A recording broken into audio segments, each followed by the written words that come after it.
बिस्मिल्लाहिर्रहमानिर्रहीम। कुरान मजीद के 14वें पारे के दो हिस्से हैं।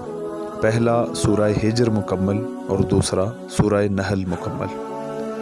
सूरह हिज्र में 4 बातें हैं। कुफ़ार की आरज़ू, आखिरत में जब कुफ़ार मुसलमानों को मज़े में और ख़ुद को अज़ाब में देखेंगे तो तमन्ना करेंगे कि काश वो भी मुसलमान होते।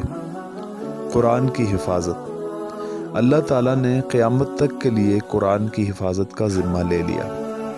इंसान की तख्लीक, अल्लाह ताला ने इंसान को मनी से बनाया, फरिश्तों का मसजूद बनाया, शैतान मरदूद हुआ, उसने क़यामत तक इंसानों को गुमराह करने की कसम खाई।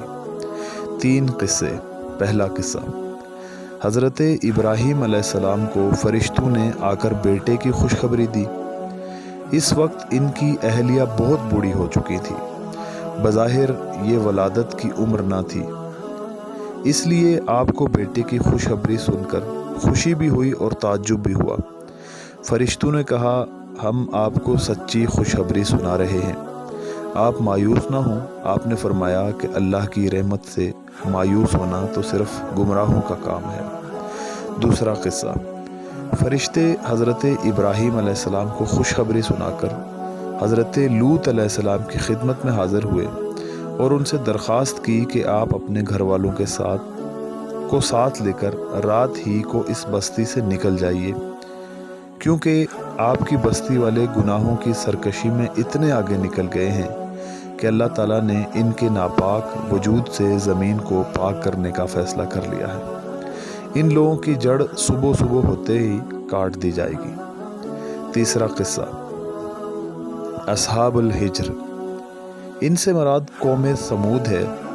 ये लोग भी जुल्म और ज़्यादती की राह पर चल निकले थे और बार बार समझाने के बावजूद बुत परस्ती को छोड़ने के लिए आमादा नहीं हो रहे थे। इन्हें मुख्तलिफ मोजज़ात दिखाए गए, बिलखुसूस पहाड़ी चट्टान से ऊँटनी की वलादत का मोजज़ा, जो कि हकीकत में कई मोजज़ों का मजमुआ था।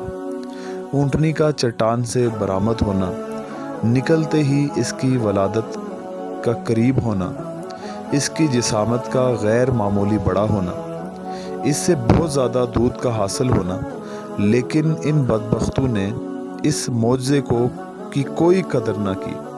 बजाय इसके कि वो इसे देखकर ईमान कबूल कर लेते, उन्होंने इस ऊँटनी को हलाक कर दिया। चनाचा वादिये हिज्र वाले भी अजाब की लपेट में आ गए। सूरह नहल में 5 बातें बयान की गई हैं। तौहीद, रसालत, शहद की मक्खी, जामे आयत, हज़रत इब्राहीम अलैहिस्सलाम की तारीफ़।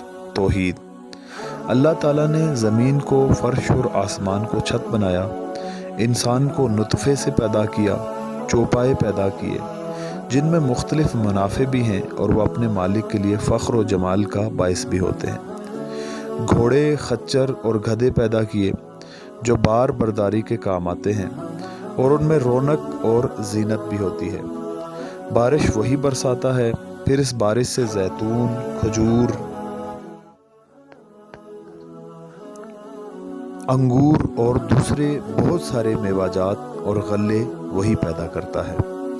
रात और दिन, सूरज और चाँद को उसने इंसान की खिदमत में लगा रखा है। दरियाओं से ताज़ा गोश्त और जेवर वही मुहैया करता है। समंदर में जहाज़ और कश्तियाँ उसी के हुक्म से रवां दवां हैं।